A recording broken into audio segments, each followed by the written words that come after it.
Session को आगे बढ़ाए, लेकिन उससे पहले आप लोगों की तालियां हमारा उत्साहवर्धन करेगी। तो एक बार प्लीज आप लोग जोरदार तालियां बजा दीजिए, मेहमान के लिए स्वागत भी कीजिए। और पंकज जी, अनुरोध है आपसे कि आप स्टेज पर आए और इस सेशन को आगे बढ़ाएं। पंकज जी के लिए भी एक बार जोरदार आप तालियां बजा दीजिए। Over to you Pankaj.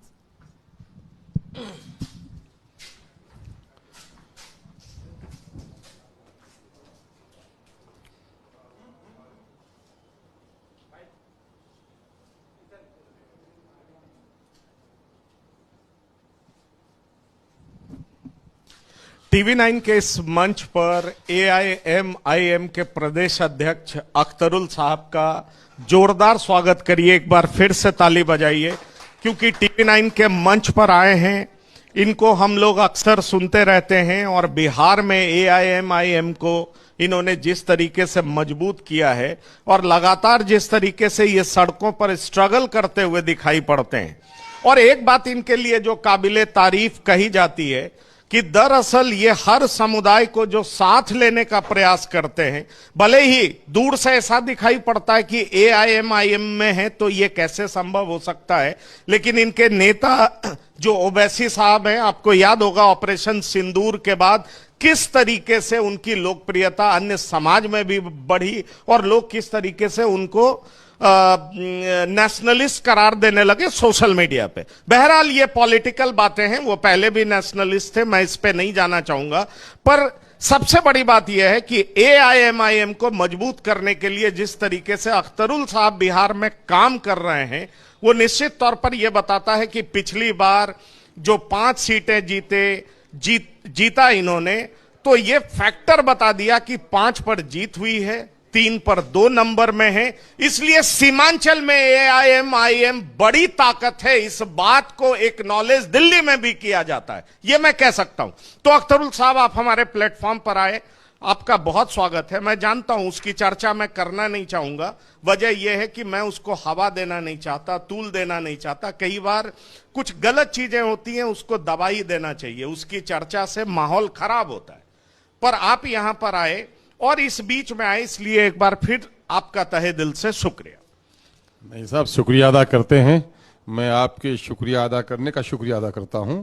और चूंकि आप सीमांचल की धरती पर आए हैं, इसलिए टीवी 9 की पूरी टीम का हम हार्दिक इस्तकबाल और अभिनंदन करते हैं। पर सीमांचल में आए और आपसे मुलाकात नहीं हो तो सीमांचल में आने का कोई मतलब दिखाई नहीं पड़ता, ये सच्चाई है। ये मेरा सौभाग्य है कि आपने मुझे याद किया, मैं इसके लिए फिर एक बार शुक्रिया अदा करता हूं आपका। धन्यवाद, थैंक यू। लेकिन मैं अब आपसे कुछ कड़े सवाल भी पूछूंगा, जानना चाहूंगा कि आखिरकार आपकी स्थिति क्या है, क्योंकि पिछली बार तो आपने जोरदार प्रदर्शन किया, 5 पर जीते, 3 पर सेकंड नंबर पे रहे। क्या आपको यह लग रहा है कि आपकी ताकत का एहसास आरजेडी को हो गया है और आरजेडी को लगता है कि मुस्लिम समाज आपकी तरफ ना चली जाए और इसलिए आरजेडी आपको तवज्जो नहीं दी? मेरी ताकत का एहसास बीजेपी को भी है, आरजेडी को भी है, इंडिया गठबंधन के तमाम तर लोगों को है। और मुझे आप आंक रहे हैं, मैं समझता हूं कि बहुत छोटी सी मुद्दत हुई है। 2015 में ही बिहार में कदम रखा पार्टी ने और 2019 के बाय इलेक्शन में हम असेंबली में कदम रखे हैं और 20 में ये लोग हमको इग्नोर किए हुए थे या अंडर एस्टिमेट किए हुए थे। जब 5 जीत के गए तो सोकॉल सेकुलर लोगों के पांव तले जमीन खिसक गई और उसको ऐसा लगा कि गुलामों की बस्ती में किसी ने आजादी की आवाज उठा दी है और उस दिन से वो लोग बेचैन हो गए। बीजेपी जितना परेशान हमसे हैं, उससे कम परेशान ये शेडो सेकुलर्स नहीं है। इनको लगता है कि वो मुसलमान, एक बड़ी बात है जिस तरीके से बीजेपी आरजेडी और तमाम दलों को स्यूडो सेकुलर कहती है, AIMIM के मुखिया भी वही बात कह रहे हैं। मैं ये कह रहा हूं, मैं इसलिए कह रहा हूं कि हम तबाह हुए हैं। बिहार का दलित समाज और बिहार का मुस्लिम समाज 2 लोगों से बर्बाद हुआ है। एक तो वो लोग हैं जो लोग फिरका परस्त हैं, जो कम्युनल हैं, और दूसरे वो लोग हैं जो लोग मौका परस्त हैं, अपॉर्चुनिस्ट हैं। इन दोनों ने मिलकर तबाह किया है। आजादी के 77 सालों के बाद बिहार में जो जाति आधारित गणना की रिपोर्ट आई है, उसमें देख लीजिए, बाबा भीमराव अंबेडकर साहब के रिजर्वेशन के बाद भी जहां 4 लाख नौकरियां मिलनी थी, बिहार में सबसे बड़ी आबादी जो 20% आबादी है वो शेड्यूल कास्ट की है। शेड्यूल कास्ट को इन शेडो सेकुलर्स ने और कम्युनल फोर्सेज ने कहां धकेल दिया है। और मुझे अफसोस है कि शेड्यूल कास्ट की जो लीडरशिप उठती है वो मनोवादियों के साथ जाकर बैठ जाती है, ये फ्यूडल्स के साथ जाकर बैठ जाती है, जिसकी वजह से 4 लाख नौकरी मिलनी थी इनकी। 2,56,00,000 की आबादी है एससी की, और बिहार के 20,49,370 सरकारी नौकरी में एज पर पॉपुलेशन उनका जो शेयर होता है वो 4 लाख का होता है। 3 लाख नौकरी उनको मिली। लेकिन वही अगली जाति के लोगों को मैं चिढ़ाना नहीं चाहता, उनका प्रयास रहा है, उन्होंने पॉलिटिकली अपने आप को एक्टिवेट किया है, एजुकेशन को उसने हथियार बनाया है। आज हमारे 37 लाख की आबादी भूमिहार भाइयों की नौकरी मिलनी थी 58,000, 1,87,000 नौकरी ली। ब्राह्मण भाइयों की आबादी 40 लाख 41 लाख, नौकरी 70,000 मिलनी थी, 1,71,000 नौकरी ली। इसी तरह से आप देखेंगे कि सन 1990 में मुसलमानों से ज्यादा नौकरी नहीं थी यादव भाइयों की, लेकिन लालू जी आए तो उसने वाई को वहां पहुंचा दिया कि 2,90,000 नौकरी मिलनी थी, मिल गई उनको।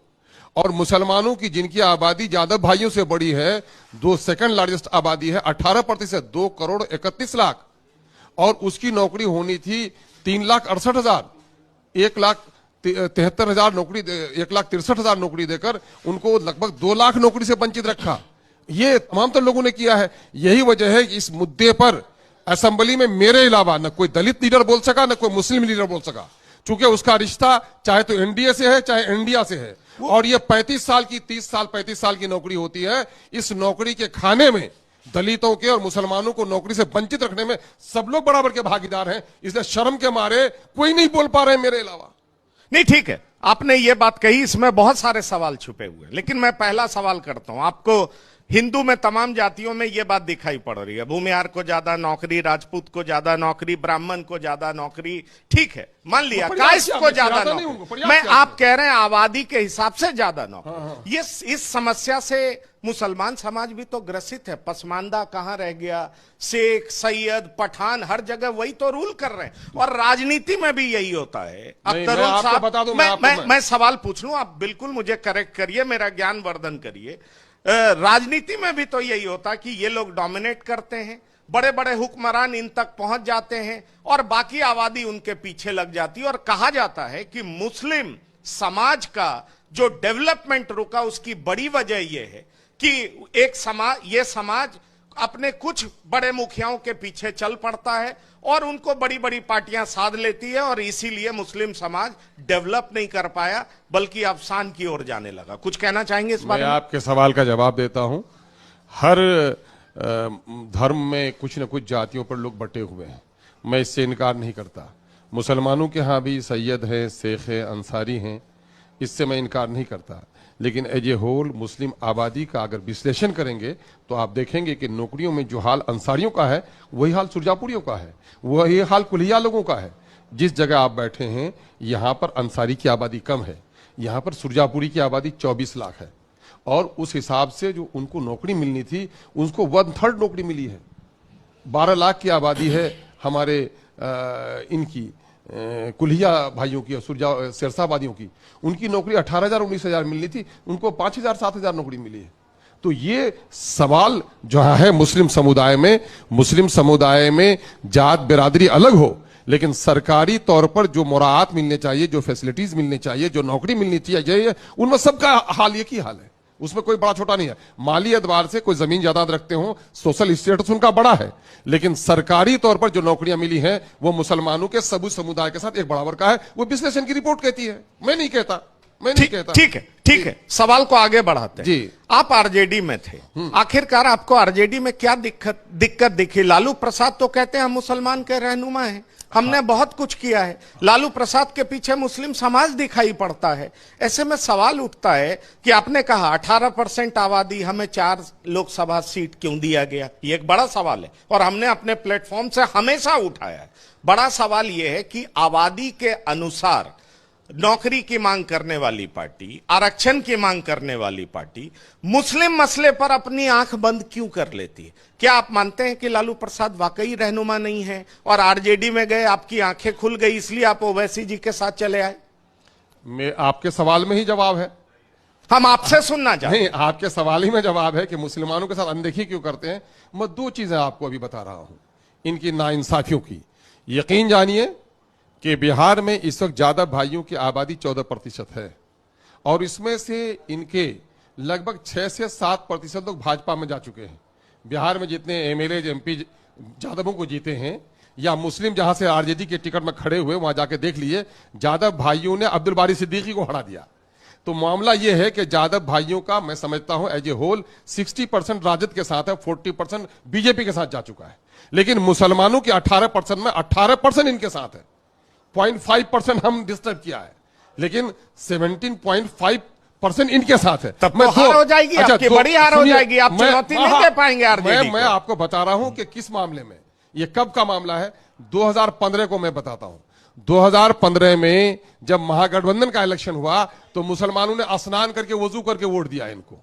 जब सरकार बनी 41% वोट इसने हासिल किए, 41% में 18% वोट माइनॉरिटीज के थे और नॉन माइनॉरिटीज के, जादवों के, कोयरियों के, कुर्मियों के, ब्राह्मणों के सब वोट उनको 23% मिले थे। लेकिन उस 23% में 25 मंत्री बने और 38 मंत्रालय मिला उनको, और 18% जुम्मन मियां को 4 मंत्रालय मिला। अब्दुल गफूर साहब मर गए बेचारे, कब्रिस्तान के वजीर थे। मियां खुर्शीद बने, चंपारण में गन्ना के वजीर बने, चंपारण से बाहर कहीं पांव नहीं रख सकते। अब्दुल जलील मस्तान जो मुसलमानों पर शराब का कतरा कतरा हराम, उसके बने वजीर अब्दुल जलील मस्तान। और एक बनाया गया अब्दुल बारी सिद्दीकी को फाइनेंस मिनिस्टर, और फाइनेंस मिनिस्टर के साथ हमेशा कमर्शियल टैक्स भी रहा। लेकिन चूंकि अब्दुल बारी सिद्दीकी जुम्मन मियां से आते हैं तो कमर्शियल टैक्स काट के अलग कर दिया गया। अभी देखिए यादवों का एक बड़ा समूह जा चुका है भाजपा में, लेकिन पिछला जो इलेक्शन हुआ 14% यादवों को 57 टिकट मिले और 18% मुसलमानों को 17 टिकट दिया राजद ने। ये तो खुली बात है भाई, मैं कह रहा हूं लोक लाज से कुछ नहीं बोलते हैं। मैं चूंकि अंदर खाने देख कर आया हूं इसलिए मैं बोलता हूं। तो आप क्या कहना चाहते हैं, लालू तेजस्वी सब ठग रहे हैं मुसलमान को? इसमें कोई शक की बात है क्या? इसमें कोई शक की बात है क्या? अगर वो नहीं ठगते तो मैं कह रहा हूं कि बिहार में लालू जी कहते हैं बकरी चराने वालों, सुअर चराने वालों, ए जुम्मन मियां, ए अब्दुल मियां, आओ झंडा संभालो, नेता बनो। आज जुम्मन मियां नेता बन के गए तो 4 का बलिदान किसने किया? आरजेडी ने किया। इसके माने मुसलमानों के वोट पसंद है। ये 4 को जो हमारा उचक लिया, छीन लिया, खरीद लिया, किसने खरीदा? भाजपा नहीं, राजद ने खरीदा। इसके माने राजद नहीं चाहती है कि मुस्लिम लीडरशिप उठे। नहीं, आप राजद बोलते हैं, लालू क्यों नहीं बोलते हैं? आप तेजस्वी क्यों नहीं बोलते? मैं ये अरे राजद मतलब तेजस्वी एंड लालू ठीक है। और प्राइवेट कंपनी, उनके एक साहब बोल रहे थे कि 3 ही आदमी चला रहे हैं IMIM को। मैं कह रहा हूं भैया मैं तो 3 को चला रहा हूं, 3 से डेमोक्रेसी हो जाती है, 2 का वोट जिधर गया वो चलेगा। लेकिन ये तो एक ही आदमी चला रहा है, राजद तो एक ही आदमी चला रहा है जिसका नाम लालू प्रसाद है। या दोस्तों में कहिए कि तेजस्वी भी है, उसके अलावा किसी की चलती भी है वहां क्या? मियां जुम्मन को भी जो पीछे जगह हो गई थी तो MIM आई है तो कम से कम अब उनको टूल पर आगे बैठाने लगे हैं, वो मेरी वजह से। चलिए मैं अगर आपसे सीमांचल की बात कीजिए। नहीं बिल्कुल, मैं एकदम सीमांचल की बात कर रहा हूं, और मुझे लगता है कि इस बार आप सीमांचल तक ही सीमित नहीं है, आपकी चर्चा पूरे बिहार में हो रही है। आप जीते नहीं जीते ये मुझे नहीं पता, लेकिन आप हराएंगे बहुत लोग। देखिए जो मैं अपने पत्रकार की नजर से जो देख रहा हूं वो मैं समझ रहा हूं। जैसे पिछले बार तक सीमांचल में आप प्रभावी थे, इस बार मुझे दिखाई पड़ा कि लोग अलग अलग जगह में भी आपकी चर्चा कर रहे हैं। तो मुझे ये लग रहा है आप जीतेंगे हारेंगे ये तो अलग बात है, पर आप हरा जरूर देंगे, जीता जरूर देंगे, ये मुझे दिख रहा है। बाकी चुनाव का परिणाम ही सब कुछ बता सकता है। अगर मैं सीधा सवाल करूं, मुसलमान समाज का बड़ा दुश्मन आप किसको मानते हैं? लालू, कांग्रेस, महागठबंधन या बीजेपी? IMIM क्या मानती? मुसलमानों का सबसे जो बदहाली की वजह है वो मुसलमान है। मैं मुसलमान को मानता हूं कि मुसलमान अपने दोस्त और दुश्मनों को पहचान नहीं पा रही। मैं मुसलमानों को मानता हूं। दोस्त और दूसरे मानों में दोस्त कौन है, दुश्मन कौन है, ये तो मुसलमानों के दूसरे मामले में मुस्लिम लीडरशिप है। जो मुस्लिम लीडरशिप मुसलमानों का वोट लेकर पार्टियों में जाती है, वो पार्टी का वकील तो बन जाता है लेकिन अपने कम्युनिटी के मसाइल को बोल नहीं पाता। तो मुसलमान सियासी एतबार से कमजोर हैं और मुसलमान का लीडर सबसे बड़ा ठगोड़ा है जिसने मुसलमानों को बदहाल किया। नहीं, पर वही तो मैं सीधा सवाल पूछ रहा हूं, मुसलमान के लीडर तो लालू प्रसाद जी हैं, तेजस्वी यादव जी हैं। आप वो राजद के लीडर हो सकते हैं, मुसलमानों के लीडर नहीं हो सकते। देखिए पिछले अगर हम 30 साल की बात करें, जब से कांग्रेस कमजोर हुई है, आपने खुद माना है कि मुसलमान का बड़ा तबका आरजेडी को ही वोट करता है ना, और एक छोटा चंक नीतीश कुमार को भी वोट करता था और कुछ परसेंटेज बीजेपी को भी करता होगा। लेकिन बिहार में बड़े नेता तो लालू प्रसाद है ना मुसलमानों के, तेजस्वी यादव अभी तक साबित हुए हैं, उसमें आपने सेंधमारनी करनी शुरू कर दी है। सवाल वही है कि आप आरजेडी में रहे, एआईएमआईएम में है, अब उसके मुखिया हैं, चेहरा है, और आप कहते हैं मुसलमानों के कॉज के लिए मैं लड़ूंगा, तो आप लड़ भी रहे हैं, मैं मान लेता हूं, पर आप तमाम दल के नेताओं को, पार्टी को, किसको सबसे बड़ा दुश्मन मानते हैं? एआईएमआईएम आरजेडी को दुश्मन मानती है या बीजेपी को दुश्मन मानती है? मैं ये कहता हूं कि हमको सबने लूटा है। और ज्यादा किसने लूटा सर, ये बता दीजिए। सवाल ये पैदा होता है कि जिसने लंबे अंतराल तक हुकूमत की है, मामला उनका जाता है। क्योंकि इन 77 सालों तक किसी ने हमारी गर्दन काटी है बीजेपी ने, और ये मौका परस्त पार्टियों ने हमें जहर देकर मारा है। किसी ने भी हमारे साथ सही इंसाफ नहीं किया है, तो यही मामला है। एक बड़ी अच्छी बात कही एक नेता ने कि मियां बीजेपी में और ये सेकुलर पार्टियों में फर्क इतना ही है कि मुर्गे को कोई झटका करता है, कोई हलाल करता है। तो हमें तो कोई झटका मारता है, कोई हलाल करता है। साहब मैं किधर जाऊं भागकर इस सियासी जंगल में, एक तरफ दरिंदा है, दूसरी तरफ शिकारी है। पर खुलकर नहीं बोलने की अरे खुलकर आप समझ रहे हैं, समझदारों के लिए इशारे काफी हैं भाई। नहीं, समझदारों के लिए इशारे काफी हैं। क्यों कर रहे हैं सर? खुलकर बोलिए ना। मेरे लोग समझ रहे हैं कि जिसने लंबे अंतराल तक हुकूमत की है वो ज्यादा जिम्मेदार है मेरी बदहाली का, और हम खुद भी जिम्मेदार है अपनी बदहाली का।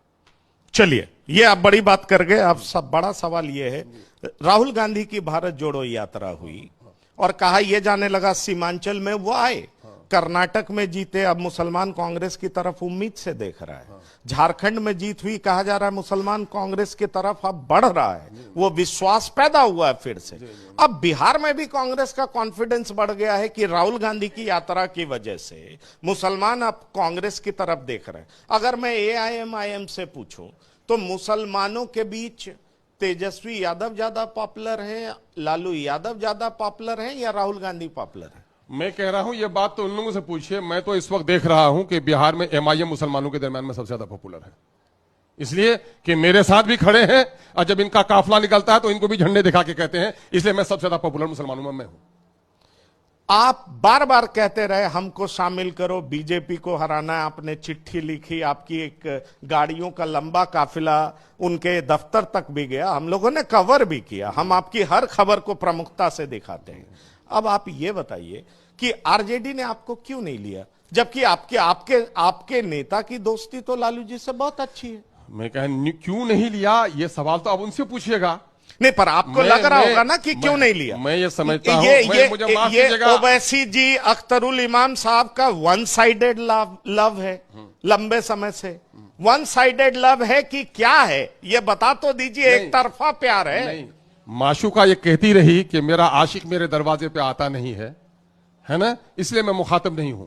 मैंने दुनिया को बता दिया कि देखो मगरूर आशिका के दरवाजे पे हूं, मासूका के दरवाजे पे हूं, फिर भी वो आंखें नहीं खोलती है। तो असल हम लोग क्षेत्र में जाते थे तो लोग कहते थे कि आप लोग गठबंधन क्यों नहीं कर लेते। आप लोग भी कभी कभी विश्लेषण में करते थे कि साहब एमआईएम को गठबंधन कर लेना चाहिए। तो गठबंधन मैं नहीं करता हूं या गठबंधन आप नहीं करते हैं, ये दुनिया को हम बता देने में कामयाब हो गए। हमने चिट्ठी लिखकर कह दिया और ढोल बजाकर भी कह दिया कि हम आपके साथ जाने के लिए, और क्यों जाने के लिए तैयार हैं। 4 लोगों को मेरे भगा के जेल के लेके गए, उनसे फिर भी मैं हाथ मिला रहा हूं। आप कहिएगा साहब ये तो बेशर्मी है, ये कमजोरी है। कमजोरी नहीं है, मैं विचारधारा की राजनीति करता हूं।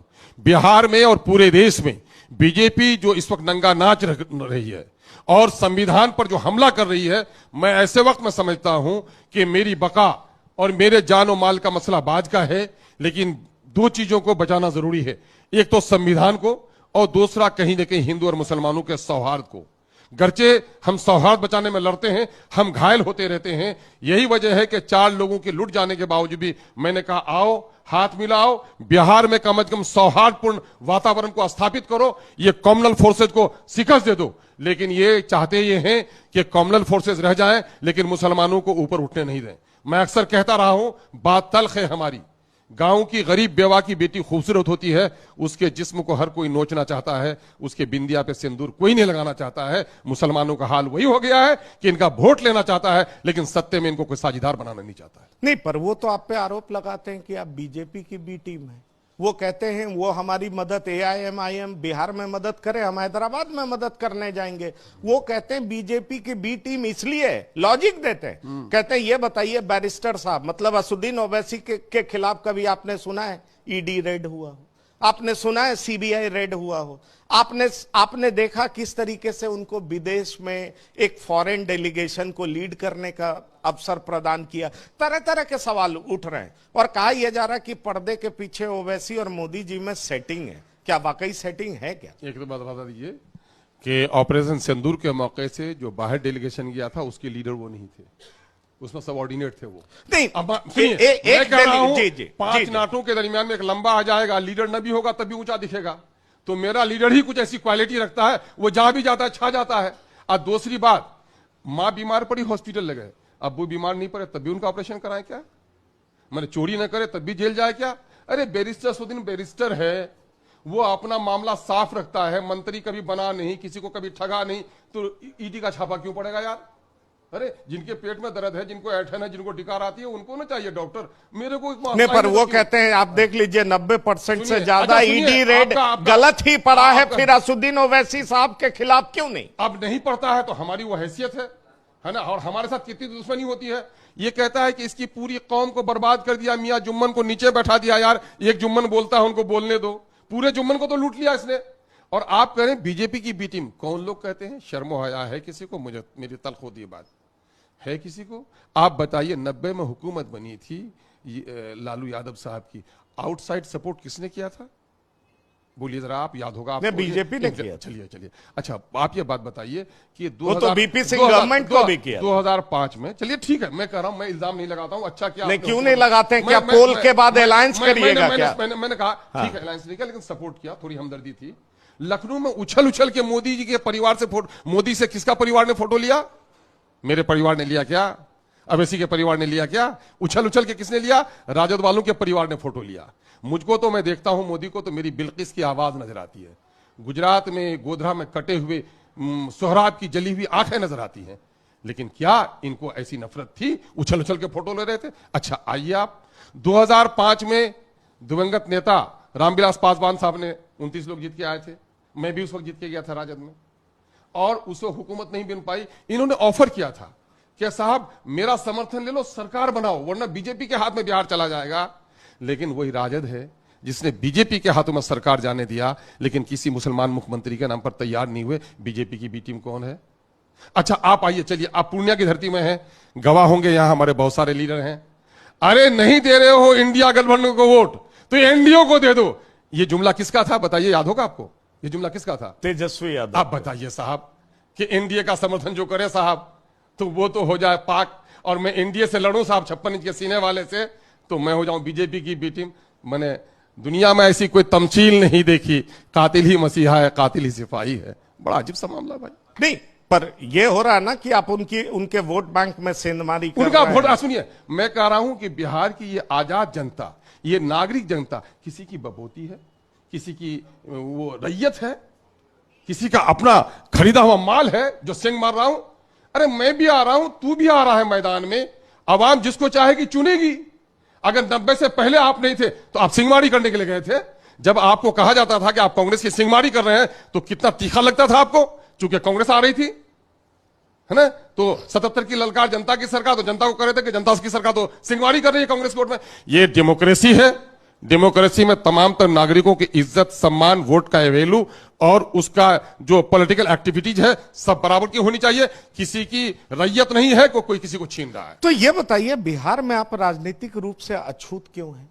ये बताइए, कोई आपके साथ अलायंस क्यों नहीं करता है?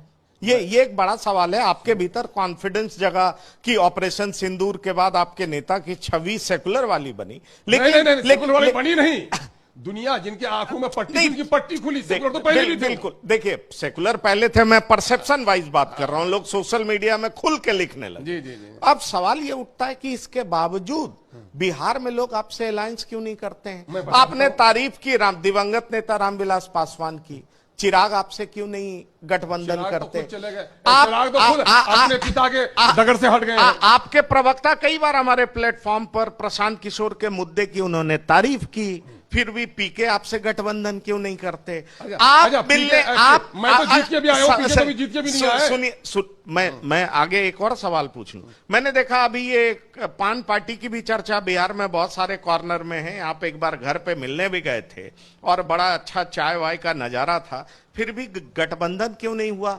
सवाल मेरा सिर्फ एक है कि AIMIM अभी भी बिहार में अछूत क्यों है? जब मैं आपके फ्लेक्स को देखता हूं, देखिए फ्लेक्स है आपका, इस फ्लेक्स में जिसका एक भी MLA नहीं जीता उसका फोटो है, जिसका 3 MLA जीता उसका फोटो है, मैं 5 के साथ जीता हूं उसके बावजूद भी मेरा फोटो नहीं है। बताइए मैं क्या करूंगा? सब लोग तो मुझे इसी नजर से देखते हैं ना, सब लोग मुझे उसी नजर से देखते हैं। लेकिन मैं बताता हूं, गांवों में दलित की बस्ती होती है तो कहते हैं कि उनके यहां जाते हो, उनके यहां के पानी से तो मेरी महिलाएं पाँव नहीं धोती हैं। लेकिन उनका बेटा जब UPSC कर जाता है तो ये बड़े घर का आदमी अपनी बेटी को दुल्हन बनाकर दामाद बनाने के लिए तैयार रहता है। मैं बता देता हूं अभी आपको, जब 5 हम जीत के आए तो आदरणीय लालू जी ने मुझे 20 बार फोन किया, अख्तर तुम हमारे पुराने आदमी हो, आ जाओ समर्थन करो। मैंने कहा सर आप मेरे नेता हैं, मैं आपका आदर और सम्मान करता हूं और आज भी करता हूं। लालू जी ने दलितों की आवाज उठाई है, लेकिन मैं यह बात खुल के कहता हूं, लालू जी के राष्ट्रीय जनता दल की हालत और थी, तेजस्वी जी का राष्ट्रीय जनता दल और है। तो मैं लालू जी का आदर करता हूं। ने कहा कि आओ, तो मैंने कहा सर मैं अवैसी साहब से इजाजत ले लेता हूं तब आता हूं। अगर ये बात बताइए, अगर ये 18 जीत गए होते तो मैं किंग मेकर होता ना, दलित के उसी बेटे की तरह होता मैंने जो UPSC कर गया है। तो जहां एक मरतबा मुझको मौका मिल जाएगा तो देखिएगा सारा बकाया मैं वसूल कर लूंगा। और यहां पर गठबंधन की हुकूमत बननी है, किसी के एक की एब्सोल्यूट मेजोरिटी बनने नहीं जा रही है। मैं अभी गोल नहीं कर पाया हूं, गोल करूंगा। जिस दिन मेरी वजह से हुकूमत बनेगी ये सारी अनटचेबिलिटी मेरी खत्म हो जाएगी। पर अगर हम इधर की बात करें तो कहा जा रहा है वक्फ संशोधन बिल जब से आया है RJD कॉन्फिडेंट है, कांग्रेस कॉन्फिडेंट है कि अब कोई वोट AIMIM के पास नहीं जाएगा। मुसलमान एकजुट होकर के NDA के खिलाफ वोट करेगा और NDA के खिलाफ लड़ाई में जो आगे दिखेगा उसको वोट करेगा। इसलिए लालू कॉन्फिडेंट है, तेजस्वी यादव कॉन्फिडेंट है, कांग्रेस कॉन्फिडेंट है और इसी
है जो मेरा वोट लेते हैं और मेरे इशू पर नहीं बोलते हैं। अभी राजा पाकर में लास्ट फ्राइडे को मैं गया हूं, वहां 5 रुपए के बर्फ वाले के वजह से झगड़ा हुआ एक महिला को, और मुसलमानों की बस्ती में पुलिस आई, 40-45 फैमिली है, एक तरफ से औरत मर्द बूढ़े बच्चे सबकी पिटाई कर दी, और नसीर शाह जिसके बेटे की शादी 7 तारीख को थी उसको उठाकर लेकर जेल गई, थाना लेके गई, और 24 घंटे के अंदर में कानूनी तौर पर मजिस्ट्रेट के सामने पेश करना चाहिए। 3 दिन तक थाना में पिटाई हुई और 3रे दिन उसकी लाश निकली। नहीं गया कोई, मैं गया, मेरे दर्द पर बोलोगे भी नहीं, और मैं बोलूंगा तो मैं मुजरिम हो जाऊंगा। साहब दर्द तो जिस्म में सर से लेकर पांव तक है, लेकिन सीमांचल में है, सीमांचल के दर्द की बात कीजिए। चलिए मैं मान लेता हूं आपकी बात, लास्ट 2 सवाल पूछूंगा और वो बहुत महत्वपूर्ण सवाल। सीमांचल पर बात कीजिए। बिल्कुल सीमांचल पर। क्या सीमांचल में यात्रा करके राहुल और तेजस्वी महफिल लूट ले गए वोट पुनरीक्षण मसले पर? कैसे देखते हैं आप? आपको लग रहा है कि सीमांचल में बड़ी चुनौती दोनों का अलायंस देने जा रहा है आप? मैं कह रहा हूं कि अगर यहां से तो जीत कर एमआईएम ही जाएगी सीमांचल से ज्यादा सीटों पर, जहां पर बीजेपी का मामला है वहां जाकर उसको क्यों नहीं हराने के लिए गए हैं? आज भी देख लीजिए, जो बीजेपी का गढ़ है, बीजेपी के गढ़ में क्यों नहीं काम करने जा रहे हैं सीमांचल में? इसके माने नंबर 1 टारगेट में हूं, मैं उसकी परवाह नहीं करता। सीमांचल के साथ दिल्ली और पटना की जालिम सरकारों ने मुसलसल नाइंसाफी की है।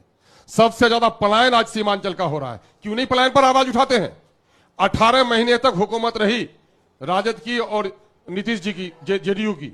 यही मिस्टर तेजस्वी आए थे, इन्होंने ठाकुरगंज में ठाकुर के दरो दीवार, और कनकन को याद है, जो कि इन्होंने कहा मैं जीत जाऊंगा तो अवैसी साहब बनाना चाहते हैं सीमांचल डेवलपमेंट काउंसिल, मैं बनाऊंगा। एक याद नहीं आया। पर कैपिटा इनकम सबसे कम पूरे बिहार में सीमांचल का, गरीबी सबसे ज्यादा सीमांचल में, पलायन मजदूरों का सबसे ज्यादा सीमांचल में, पानी में आर्सेनिक, पानी में आयरन, पानी में यूरेनियम पाया गया है, और कैंसर के सबसे ज्यादा बीमार अगर कहीं है तो वो सीमांचल में। एम्स का ब्रांच यहां नहीं खुलेगा।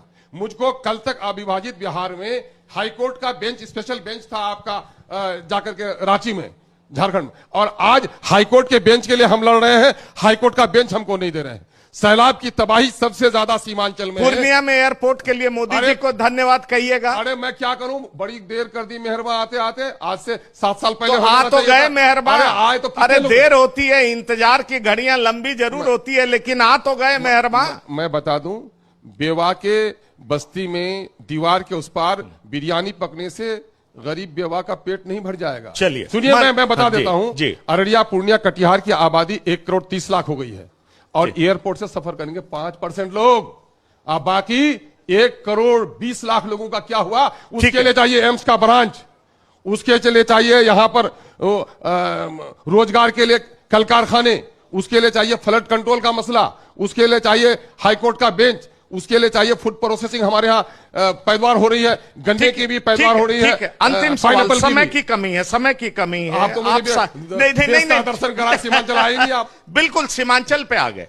अंतिम सवाल, पीके नीतीश सरकार को घेर रहे हैं 4 मंत्री को, किसी को लैंड चोर, किसी को करप्ट, सम्राट चौधरी पे आरोप लगा दिया, अशोक चौधरी पर आरोप लगा दिया, दिलीप जायसवाल पर आरोप लगा दिया। सीमांचल का मसला। बिल्कुल आप लोग मुखर हैं, पीके की बात को किस तरीके से लेते हैं? मैं कह रहा हूं, नीतीश सरकार, मैं कह रहा हूं चोर को जो चोर कहे उसका समर्थन किया जाना चाहिए। और मैं कहता हूं कि बिहार में 2 चीजों को अगर बढ़ावा दिया, लोकतंत्र का अगर चीरहरण किया तो उसका नाम नीतीश कुमार है, और करप्शन की गंगा बहाई जिसने, उसका नाम नीतीश कुमार है, और अफसरशाही का नंगा नाच जिसने नचाया उसका नाम नीतीश कुमार है, और भाजपा आरएसएस को बस्ती बस्ती तक पहुंचाकर हिंदू और मुसलमानों के सौहार्द को खत्म किया उसका नाम नीतीश कुमार है। इससे बड़े आरोप नहीं लगा सकता कोई। पप्पू यादव की लोकप्रियता से एआईएमआईएम को खतरा है, क्योंकि 39% वोट मुसलमान का है और यहां से वो सांसद बने। भाई जब कहा, वो तो रिएक्शन में बेचारे को लोगों ने जिताया, जब कह दिया राजद के नेता ने कि एनडीए को अगर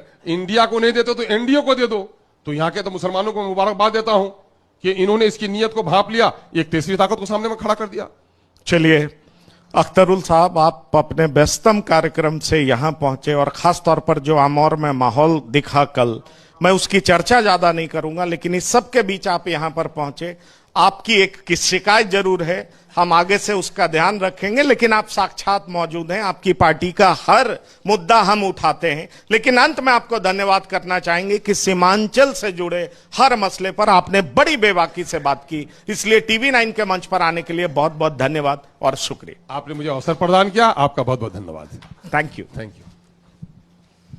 बहुत बहुत शुक्रिया अख्तर उलेमान जी। और मैं अनुरोध करूंगी कि उन्हें फेलिसिटेट करने के लिए स्टेज पे आए। बिल्कुल